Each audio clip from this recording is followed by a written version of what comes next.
O Supremo Tribunal Federal decidiu que pessoas acima de 70 anos podem se casar no regime de partilha de bens.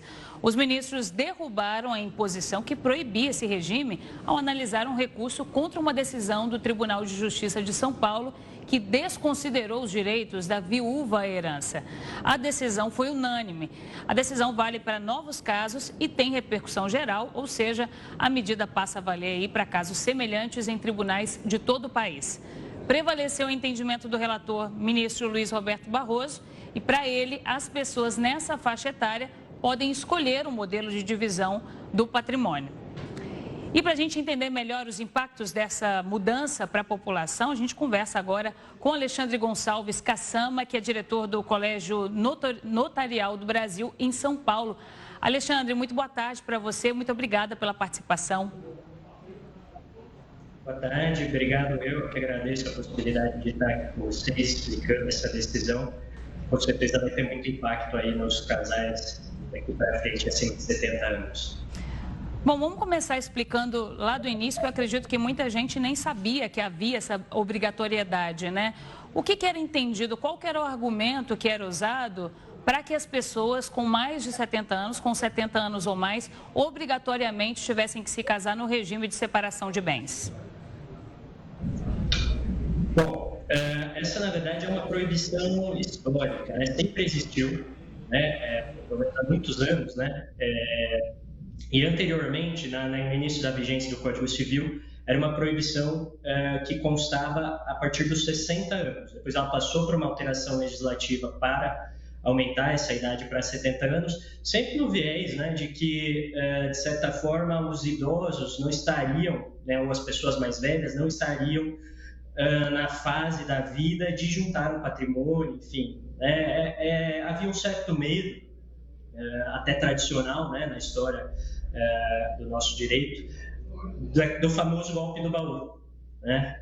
Então, você casa com um idoso já pensando em fins sucessórios, já pensando no patrimônio que aquela pessoa amealhou durante toda a vida. E aí, então, para evitar esse tipo de casamento, que seria praticamente um negócio, é que havia essa proibição. E agora, justamente, o Supremo derrubou essa proibição, né? A gente vai falar aí, pensando já na possibilidade de liberdade mesmo, né? Eles falam até em etarismo, né? Porque uma pessoa de 70 anos não estaria em condições de escolher o seu regime, de escolher a forma como quer se unir com o seu parceiro, tal qual uma pessoa com qualquer outra idade, né? Não é porque a pessoa está mais velha que a lei deve proteger ela dela mesma. Essa foi a grande fundamentação da decisão do Supremo. O que não significa também, né, Alexandre, que as pessoas não possam optar por esse regime também, né? Quem quiser continuar, de qualquer forma, fazer a união estável ou o casamento pelo regime de separação de bens, aí ela precisa fazer alguma coisa? Não. Então, agora, a partir da decisão do Supremo, basicamente, a gente passa a ter dois regimes que poderíamos dizer, né, supletivos, que na verdade são regimes legais. Então, para a grande maioria das pessoas, se você não fizer um pacto antinupcial, né, em cartório, com um tabelionato de notas, com um tabelião, você vai casar na comunhão parcial de bens. Acho que esse é o regime que todo mundo, a maioria das pessoas conhece. Se a pessoa for maior de 70 anos, a regra legal continua sendo a separação. Só que agora a decisão do Supremo flexibilizou essa regra para permitir que ela escolha outro regime, tal qual as outras pessoas que têm menos de 70 anos podem escolher outro regime que não seja a comunhão parcial. Ou seja, então, até os 70 anos o regime legal é a comunhão parcial, a partir dos 70 passa a ser a separação. Em ambos os casos é possível escolher um regime diverso por meio da escritura pública. Então, o casal que não fizer nenhuma escolha fica valendo a separação de bens. O casal que optar por um outro tipo de regime de partilha, ele tem que apenas comunicar esse interesse.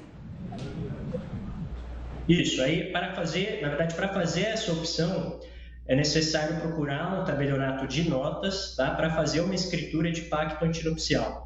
É importante dizer aqui que essa decisão ela não é tão trivial quanto pode parecer. Até porque os diferentes regimes têm também impactos na sucessão depois. Inclusive, existem regimes diferentes de separação de bens. Você tem a separação, né, que era obrigatória, agora é legal, enfim, e você tem a separação convencional, e essa por escritura pública, cada uma delas com um resultado diferente na hipótese de sucessão. Então, por isso que o Supremo colocou a necessidade de você buscar um cartório para fazer a escritura pública, para você poder ser orientado, né, pelo notário que vai fazer essa escritura, inclusive com quais as consequências que isso vai ter lá na frente, em eventual divórcio ou eventual falecimento de qualquer dos cônjuges. Alexandre, a medida já está valendo a partir de agora? Já está valendo, está tudo certo, é o entendimento do Supremo. E, enfim, já não é necessário mudar a lei, não é necessário, né? Enfim, é a nossa Corte Suprema e a gente tem que aplicar. Alexandre, bem o que você falou, né? Num primeiro momento pode parecer para algumas pessoas que é uma decisão simples, mas ela tem um impacto muito grande, em especial num momento em que a gente está vivendo, em que a terceira idade é extremamente ativa. É uma decisão que dá uma liberdade mesmo para as pessoas mesmo, liberdade de escolha, né? É isso. É importante dizer que o regime que era, então, considerado obrigatório era um regime que era considerado protetivo, né? No sentido de que você casou com uma pessoa maior de 70 anos, obrigatoriamente você não vai ter participação naquele patrimônio, você, inclusive, não seria herdeiro, né, daquela pessoa. E hoje o Supremo flexibiliza essa imposição, dizendo que, a rigor, é como se a lei, de certa forma, orientasse, né? A lei permite que você case com mais de 70 anos e, nessa hipótese, ela entende que o mais normal seria você não querer, nessa fase da vida, uma comunhão de patrimônios, etc. Mas, reconhecendo que as pessoas com mais de 70 anos podem também querer uma comunhão, sim, que isso pode ser um projeto de vida do casal, pode ser, enfim, né, dentro de uma planificação da família ideal para cada um, pode ser o interesse daquele casal, eles podem optar por outros regimes, inclusive comunhão universal, comunhão parcial, enfim. Eles podem, de certa forma, se desproteger, entre aspas, né? Porque, na verdade, a proteção, nesse caso, ela era uma limitação à própria liberdade de configuração do casal. Tá certo. Eu conversei com Alexandre Gonçalves Cassama, que é diretor do Colégio Notarial do Brasil em São Paulo. Quero te agradecer muito, Alexandre, por todas as informações, todos os esclarecimentos. Muito obrigada pela participação. Imagina, eu que agradeço. Obrigado. Obrigada.